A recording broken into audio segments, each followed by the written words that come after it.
everybody, and welcome to today's interview in honor of Lymphoma Awareness Month this September. Today, I'm joined by two of our editorial board members, Dr. Lauren Ghazal and Maria Badillo, who are here to share some of their experiences in both research and patient advocacy in this field. Thank you both so much for coming on today. To start off, would you like to introduce yourselves, starting with Maria? Hi, how are you doing? My name is Maria Badillo. I am a research nurse manager at MD Anderson Cancer Center. Mostly I work with mantle cell lymphoma under the lymphoma myeloma department, clinical research. And hi, everyone. I am Lauren Ghazal. I am an assistant professor at the University of Rochester in the School of Nursing, and an associate member at the Wilmot Cancer Institute.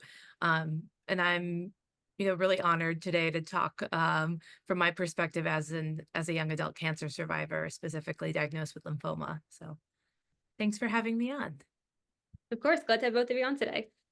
So Maria, I'm looking forward to hearing some more about the research that occurred in the mantle cell lymphoma field in the last year or so. As a research nurse manager, have you seen any important updates in FDA approvals or other clinical trial updates in this area? Yes. Basically, not only for this year, but I just wanted to, mention all the FDA approvals for mantle cell lymphoma. We start with bortezomib or Velcade. That was way back in 2003. And then the lenalidomide in 2013. Then the BTK inhibitors, which is the ibrutinib on 2013, acalabrutinib on 2017, and then zanubrutinib on 2019. Then on 2020, there is the first CAR T cell approved for mantle cell lymphoma, which is the Brexucell. And then 2023, last year, the non-covalent pirtobrutinib was approved. And then this year, it was the Lysocell last May 30, 2024. So for the clinical trials, we are very excited because we do have been working with bispecifics and even a trispecific, and also some CAR T cell trials. And also there is BTK degraders that, we're working on the clinical trials. And the bispecific, we have not only single agent, there are in the pipeline coming with, combinations. So it's very, very excited for mantle cell lymphoma. As you know, this is one of the rare lymphoma, accounting maybe 3 to 5% of non-Hodgkin. So it is very, very excited. I'm very excited for our patients to have these options for a very rare lymphoma. Awesome. Thanks for the overview of all of these exciting updates that have occurred within the last decade and even in the last couple of years or so. I know you also just returned from the SOHO annual meeting in Houston. Were there any significant updates there that you'd like to share? Like I said, it's a lot of bispecific and CAR T cell trials that are, being used and will be used in the future. So those are the ones that are being very much talked about in the conference. And as a nurse, and I would like to also, the main thing is with all the BTK inhibitors that are oral, I'm very much into oral compliance, oral adherence for our patients. As you know, they take these medications at home. So we rely on them to, make sure that they're taking their drug correctly so that their disease will respond to whatever drug that they're on.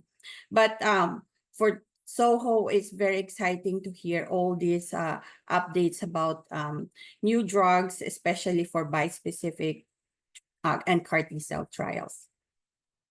Awesome.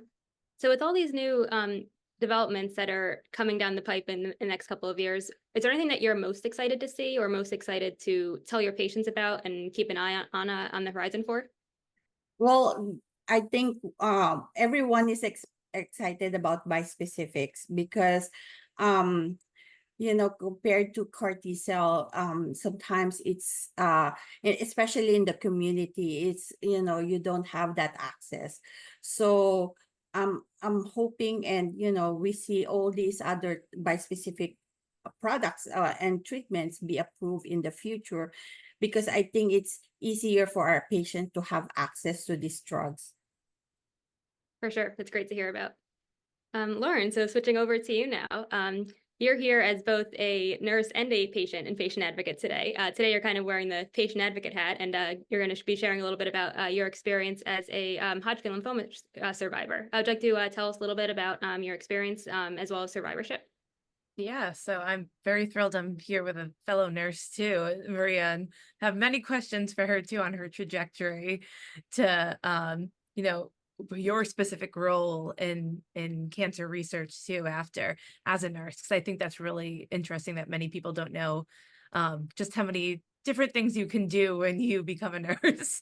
But yeah, so I was working as a family nurse practitioner and had just started a doctoral program in New York City. I was 26 at the time, and I was actually had just gotten off of my parents' insurance too, having just turned 26 years old.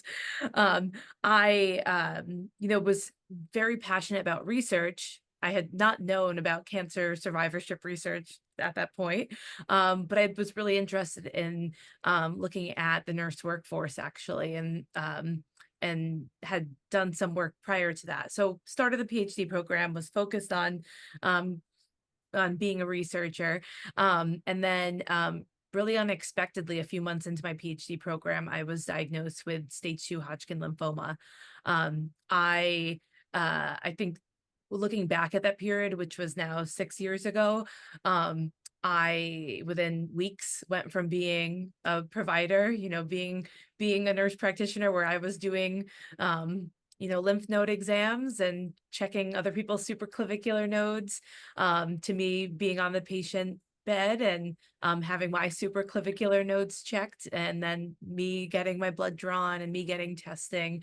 And so that was really jarring. I think that's what that sudden flipping of being the provider to then being the patient was something that contributed to a lot of anxiety going forward. But I was diagnosed again with Hodgkin lymphoma, and I didn't know what type of cancer it was. I was in primary care, and so anything that was kind of suspicious, we would refer out.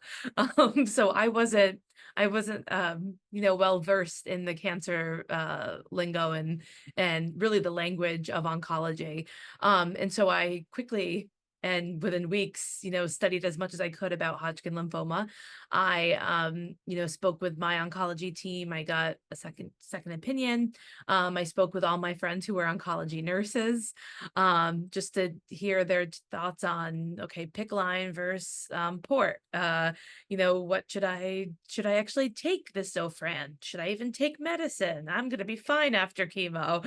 And then starting treatment and realizing, no, this is why people say take this as prescribed, and why it's so important to listen to your team. So with my treatment, I was actually, and I think what's really important as a patient advocate was that my first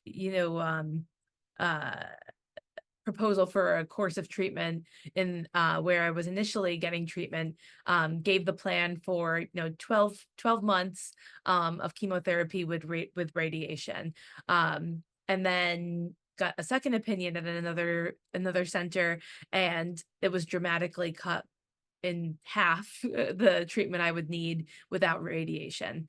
And I remember that period of time just being so hard for me to make a decision. I was in shock still.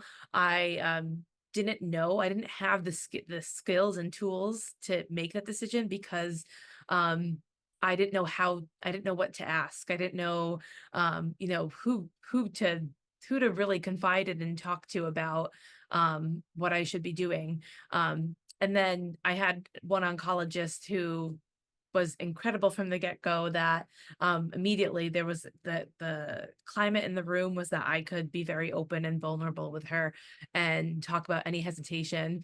And it was looking back, I was just so happy that I made the decision to switch and receive care there. So I went through my treatment and experienced hair loss, experienced common side effects of ABVD, which was a type of chemotherapy that I received. I remember experiencing the hot flashes and just not being able to describe it to others other than I was 26 years old and feeling like I was on fire. And that's not what was supposed to be happening, because everybody else around me was not experiencing that because they weren't going through chemotherapy. And so it was that, like, those experiencing symptoms, also still studying stuff as a PhD student, that really introduced me to this world and to this body of work around adolescent and young adult cancer survivorship, and specifically around quality of life concerns. And so, long-winded way to say that finished my PhD, where I pivoted to studying adolescent and young adult cancer survivorship. My cancer experience has definitely, affected my trajectory and my research and my work. And I feel very humbled every single time I speak to other AYA cancer survivors, recognizing that each of our trajectories are distinct, right? The National Cancer Institute, I love, they say this a lot now, but one size fits none. That's especially true with AYA cancer survivors. So I hope that, through my research going forward, that I can make an impact for other young adults diagnosed with cancer. And yeah, so thank you. And that was a very all over the place trajectory, but No, not at all. Thank you so much for sharing your experience with us, and definitely incredible to hear about how your experience of going through cancer impacted your research trajectory and is enabling you to embark on this research for other AYAs who are going through the same thing. Is there any highlights of your research, maybe either recently or over the course of your research career, specific to lymphoma that you'd like to highlight? Yeah, so my dissertation was with young adult cancer survivors who were diagnosed with hematologic malignancies. Not surprisingly, about 75% of the sample was lymphoma. We did a mixed method study where we had a survey and then I interviewed as well. And again, this is my dissertation work, so it's my first time really leading a study. And I was really impressed with the work, the way that we were able to conduct the study still during the pandemic. We started recruitment in February or March of 2020. And, we were I was analyzing the work during the pandemic while working as a nurse too. And so we were able to think about the interviews in a way, like some of the questions that we asked, that was all about a young adult's relationship with their work, their employment, and how cancer has impacted that, and then also their future work-related goals. But we were able to do other novel qualitative analyses around the impact of the pandemic on their also, thinking about their work and their goals, and how what came unexpected. And I think it's not a huge, wow finding, but it was a paper that was published that I think we titled, it was one of the quotes from one of the participants about now everybody is thinking about things like this. And it was young adult cancer survivors saying, we're living through the pandemic now, but we've already had to wear masks. We've already had to ask for accommodations. We've already had to be working from home. Things that people my age, people in our 20s and 30s, as young adults are starting to think about, like, oh, what happens when your whole world stops? And what happens when, you have to think about your health every day? And so it was something we didn't expect going into the interviews that those themes would come up. But so I would say that was something that was really interesting, especially with lymphoma survivors. And then another study that we did actually with a community-based organization that was the SAM Fund and now is Expect Miracles Foundation. But we looked at those who had received financial assistance grants in the past. The SAM Fund, it's a grant application process where you can apply for family building grants or for help with paying for medical bills, for transportation, help with transportation or housing costs. And so I was really interested in this idea of what was the experience of having to medically crowdfund, like for young adult cancer survivors. And so we published those findings as well. And surprisingly, it got a lot of attention in the media, and it was my first like magazine interview, and got to talk with reporters just about like, where did this idea come from? Like, nobody's looking at crowdfunding in cancer. And I was like, because I did it. I had to think about that, and how it was a really it was a difficult experience to have to ask for support in that way, and then also have to be extremely vulnerable in a public way, and to then validate, this is why I asked for money. And so it was a new way to think about financial support and the community level financial support, I would say, in looking at financial hardship with young adults. So that's those are a few things. Awesome. Those are definitely important aspects of care and survivorship that are often overlooked. So it's great that you're able to raise awareness of them in this way. So Maria, I'll pivot back over to you, and something that Lauren mentioned earlier about the different research or the different career paths that nurses can take, and how there's so many opportunities for research. How did you start as a research nurse and kind of transition from a bedside nurse into working in clinical trials? So actually, before I came to the United States, I was a music teacher. And then when I lived in New York, I said, I don't think I can teach in school. So I ended up doing first as a nurse technician, and then I went to school. And then after that, so I work in the bedside, but because some of my classmates in nursing school, they went straight from nursing school to research. So I was like, I'm really interested in research. So I jumped from the bedside to research and been there for 17 years now. And every single day is a different. I can't say that I know everything, because every single day, every single protocol is different.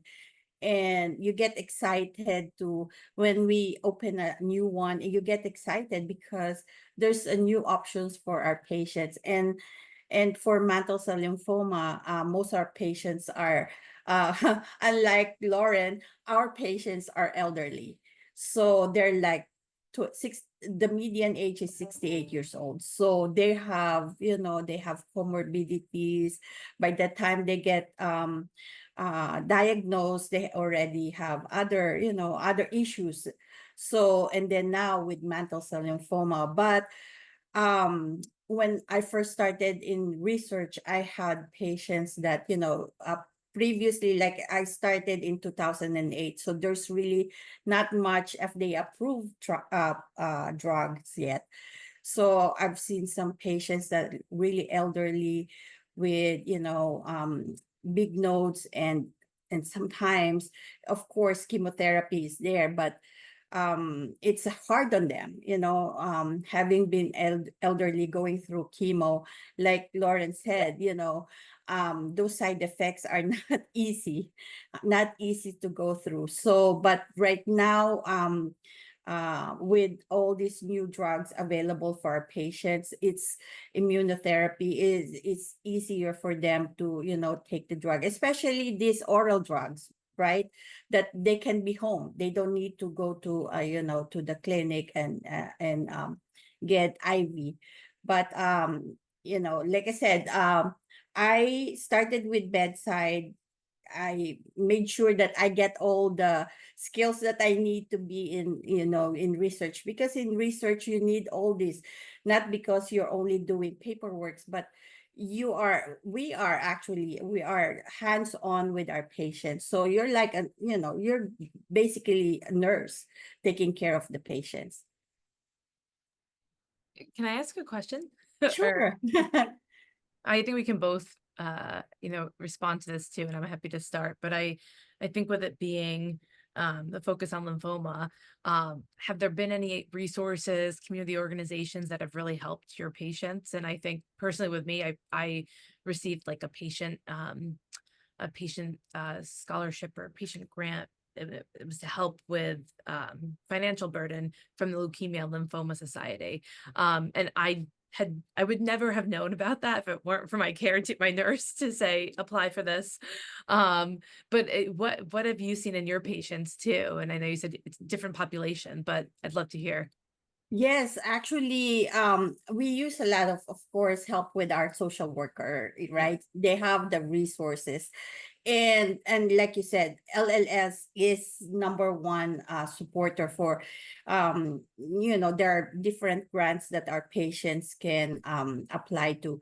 American Cancer Society also, and actually there are since most of our patients, because mantle cell lymphoma is a rare lymphoma, most of our patients are not from Houston. So they're flying all over the United States or even outside United States. So there are some resources such as Angel Flight. I'm not sure if you heard about that, where some, private pilots is able to bring them from one place to MD Anderson and then going back. So that's a big help for our patients.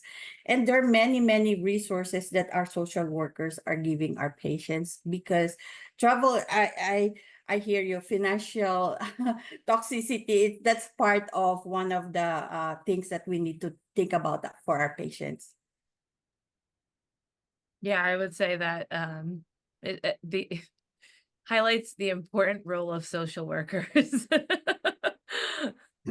And actually, our institution is also having a lot of starting the nurse navigation as well. So there are many resources that sometimes for clinical research patients, for protocol patients, there are some pharmaceutical companies able to help them with travel reimbursement, but not all. But that really helps them, especially if they have to travel once a week, going back and forth. So that is very helpful for them. Great. So as we wrap up today, I guess I'll conclude by asking each of you, are there any messages that you would like to share in honor of Lymphoma Awareness Month, in hopes of raising awareness of the disease, the many different diseases, for those who may not be as familiar with it? I would share a message with other patient advocates too, and other patients that may not know how to advocate just yet. But again, your experience with lymphoma is uniquely yours. And it's important that you share that story when you're ready, to others who want to know what the experience is like to be diagnosed with lymphoma now, and to navigate the rest of your life and the rest of this complicated world with that diagnosis. But as Maria alluded to, we mentioned there are resources that can help, and there's better prognosis than ever before across different lymphomas. So that's my little final message. I agree with Lauren. Now with after 2 decades of from the beginning of for the mantle cell lymphoma, the first drug that got approved. Now with so many, I wanted to say that we don't lose hope. We always there will always be a treatment for you, whether you're in standard of care or in clinical trials. And we are here as nurses, as a nurse, we're here for you, whether you're having a nausea or having like wanted to just vent out of, you know, your side effects. We're here for you to help you out, not only to guide you on your treatment, but support, you know, moral support as you go through the treatment. Awesome. I think that's a great way to wrap up. So thank you both so much today for coming on and sharing your perspectives and experiences. This is a great conversation for Lymphoma Awareness Month. Thank you. Thank you.